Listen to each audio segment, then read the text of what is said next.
അടുത്തതായി നമ്മൾ ഒരു പടിയിലൂടെ ഇരുട്ടറയിലൂടെയുള്ള ചെറിയൊരു നടത്തളത്തിലേക്കാണ് ചെന്നെത്തുന്നത്.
അതിൻ്റെ ഒരു ഭാഗത്തായി പഴയകാല തടി കൊണ്ടുള്ള ടേബിൾ കാണാനായി സാധിക്കും. ഈ തറ വളരെ മനോഹരമായി പണിതിരിക്കുന്നു.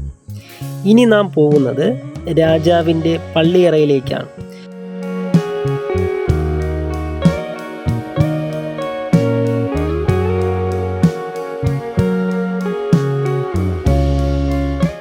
രാജാവിൻ്റെ പള്ളിയറയുടെ കിളിവാതിലൂടെയുള്ള പുറം കാഴ്ചകളാണ് നാം കാണുന്നത്. ചെറിയൊരു വെയിലിൽ മരവും ഉദ്യാനവും നമുക്ക് കാണാനായി സാധിക്കും. രാജാവിൻ്റെ പള്ളിയറയുടെ കട്ടിൽ പണിതത് 18-ാം നൂറ്റാണ്ടിൽ ഡച്ചുകാരാണ്.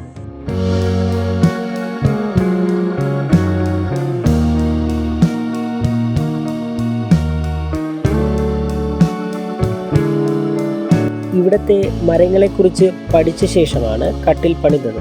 ഈ കട്ടിലിൻ്റെ 2 വശത്തായി കാണുന്നത് ലോകാരോഗ്യ സംഘടനയുടെ എംബ്രാളമാണ്. 64 ഔഷധ മരങ്ങൾ കൊണ്ടാണ് കട്ടിൽ പണിതിരിക്കുന്നത്, അതായത് 64 പലകൾ കൊണ്ട്. മുറിയുടെ മച്ചിലായി കാണുന്നത് തിരുവിതാംകൂറിൻ്റെയും ചൈനയുടെയും വ്യാപാര ബന്ധത്തിൻ്റെ ഊഷ്മളത എടുത്തു കാണിക്കുന്ന കൊത്തുപണികളാണ്. ഈ കൊട്ടാരത്തിൻ്റെ ഉയർന്ന സ്ഥലമായതിനാൽ ഇവിടെ അറിയപ്പെടുന്നു ഉപ്പിരിക്ക മാളിക. 1750 തൻ്റെ സർവ്വസ്വത്തും ശ്രീ പത്മനാഭന് സമർപ്പിക്കുന്നു. പണവും പണത്തിന് മുകളിലാണ് രാജാവ് പള്ളി ഉറങ്ങുന്നത്. അതായത് പള്ളിയറയുടെ താഴത്തെ നിലയിലാണ് ഖജനാവ് സ്ഥിതി ചെയ്യുന്നത്. രാജാവിൻ്റെ പള്ളിയറയോട് ചേർന്നുള്ള പൂജാമുറിയിലാണ് ഉടവാൾ വച്ചിരിക്കുന്നത്. അവിടെ നിത്യപൂജ ഉള്ളതിനാൽ സന്ദർശകർക്ക് പ്രവേശനമില്ല.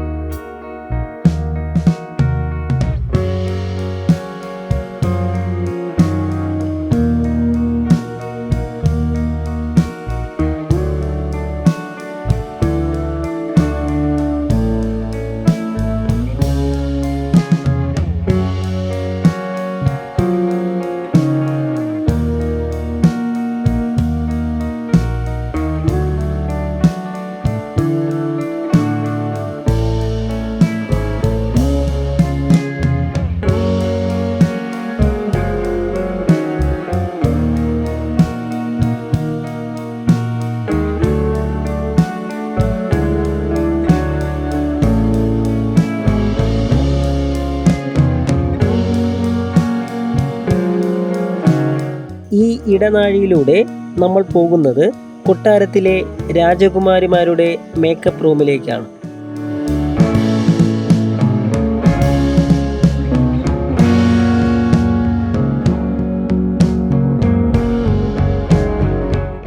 ഈ കാണുന്നതാണ് കണ്ണാടിയും ആട്ടുകട്ടിലും.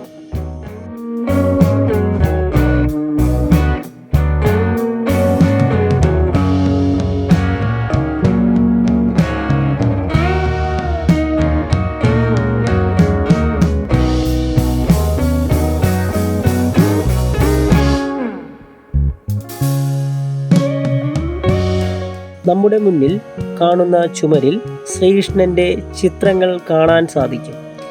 കൃഷ്ണൻ്റെ ഓരോ ലീലകളാണ് ചിത്രങ്ങളായി കാണിച്ചിരിക്കുന്നത്.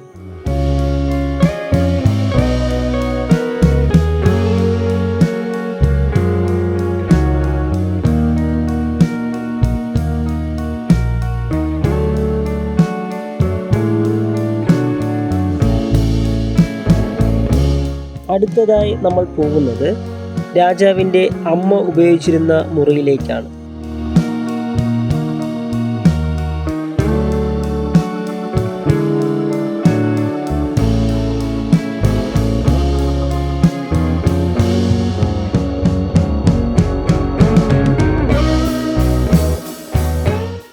സൈഡിലെ വാതിലിലൂടെ നോക്കുമ്പോൾ രാജാവിൻ്റെ അമ്മ ഉപയോഗിച്ചിരുന്ന കട്ടിൽ കാണാൻ സാധിക്കും.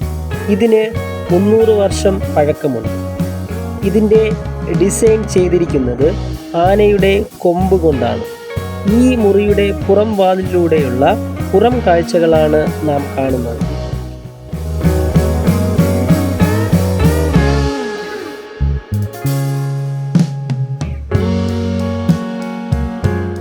ഈ ചെറിയ സ്റ്റെപ്പിലൂടെ താഴേക്കിറങ്ങി പോകുന്നത് കൊട്ടാരത്തിലെ ഡൈനിങ് ഹാളിലേക്കാണ്.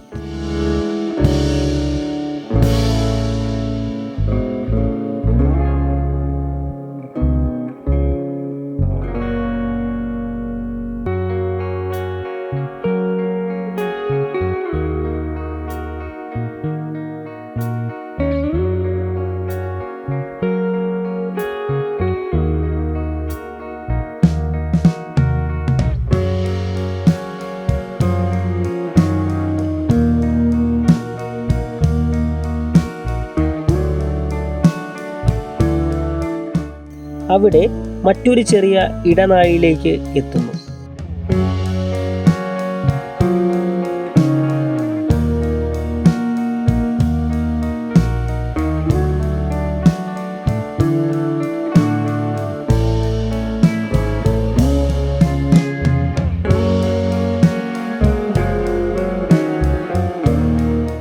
മനോഹരമായ പുൽത്തകിടുകളും കൊട്ടാരത്തിൻ്റെ മനോഹരമായ ദൃശ്യങ്ങളും നമുക്കിവിടെ കാണാനായി സാധിക്കും.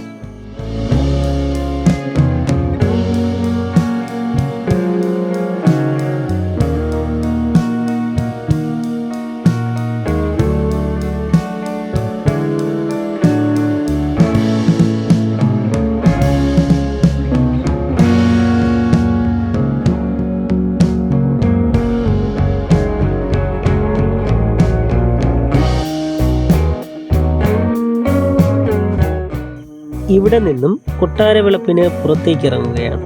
ഇതാണ് തെക്കേ കൊട്ടാരം.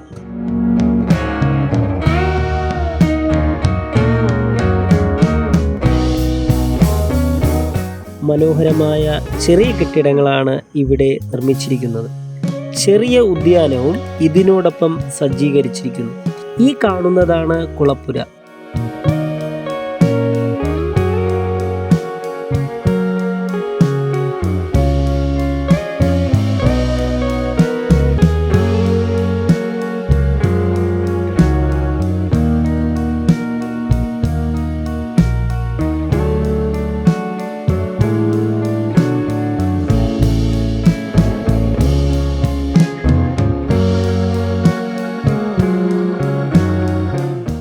അതിനുശേഷം ഒരു മുറിയുടെ നടുത്തളത്തിലെത്തുന്നു.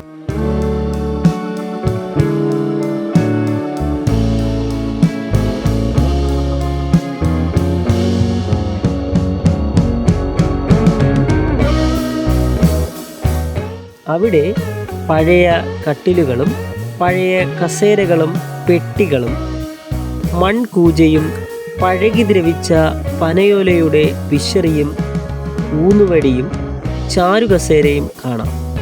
തൊട്ടുവശത്തായി ഗ്രാമഫോണും കസേരകളും ഉണ്ട്. എല്ലാ വീടുകൾക്കും ഒരു അകത്തളം ഉണ്ട്. പക്ഷേ ഇരുട്ട് നിറഞ്ഞതിനാൽ അകത്ത് ചിത്രീകരിക്കുവാൻ സാധിക്കുകയില്ല. പഴയകാല മെതിയടിയും കോളാമ്പിയും ഇവിടെയുണ്ട്. വളരെ മനോഹരമായ കൊത്തുപണിയിലാണ് തെക്കേ കൊട്ടാരം പണിതിരിക്കുന്നത്. കുട്ടികളെ ഉറക്കാനായി ഉപയോഗിച്ചിരുന്ന തൊട്ടിലാണ് ഈ കാണുന്നത്.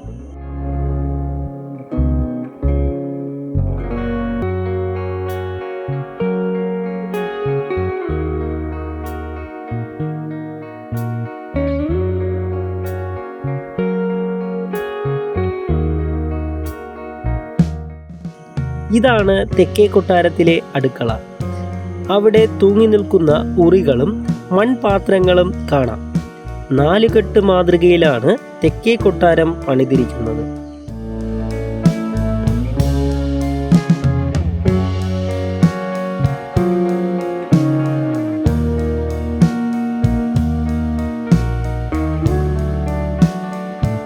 ഇനി നമ്മൾ ഉദ്യാനത്തിലൂടെ കടന്നു പോകുന്നത് ഒരു വലിയ കെട്ടിടത്തിലേക്കാണ്.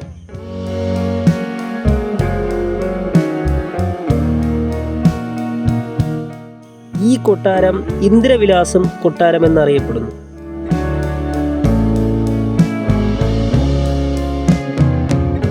മഹാരാജാവിനെ സന്ദർശിക്കാനെത്തുന്ന വിദേശീയരായ അതിഥികൾക്കായി പണികഴിപ്പിച്ച മന്ദിരമാണ് ഇന്ദ്രവിലാസം കൊട്ടാരം.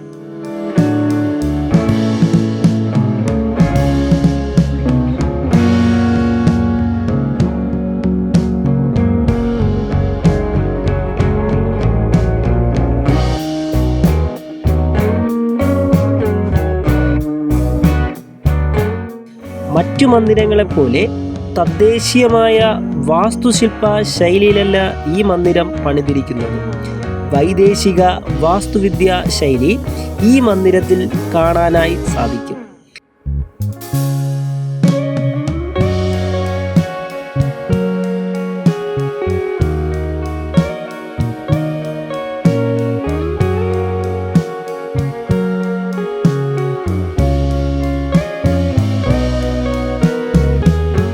അടുത്തതായി നാം വീണ്ടും കൊട്ടാര വളപ്പിനുള്ളിലേക്കാണ് പോകുന്നത്.